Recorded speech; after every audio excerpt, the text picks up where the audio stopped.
With this option, there are different breeds that you can select: Yucatan, Hanford, Gottingen, and the Sinclair. An issue that I've heard from sponsors, and it's a justified issue, is that size of these animals. They can become 40, 50, 60 kilos or more, depending on the length of the study you're running. And that can be an issue for sponsors because test articles, quite frankly, can be expensive. And so they need to make sure that they're making the right decision for their particular program. Sinclair Bioresources, which is situated at the Columbia site alongside of our preclinical work there, has produced another option, the Sinclair NanoPig.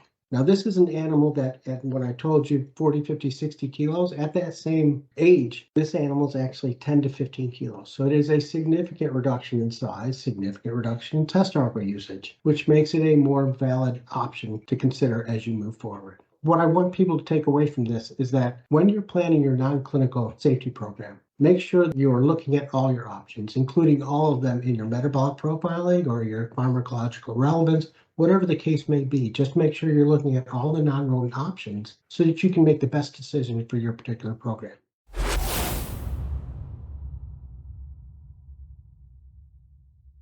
As a sponsor, you may find yourself in a situation where you are considering this as an option for your program, perhaps before the IND, perhaps later in the drug development pathway. But then the question is, how do I know if this is right for me? Well, if you're in the small molecule space, you can actually just run some metabolic profiling, find out whether or not this option provides you the metabolic coverage that you need for your particular program. If you're in the pharmacological space, now we're looking at, does my target exist? Will it bind?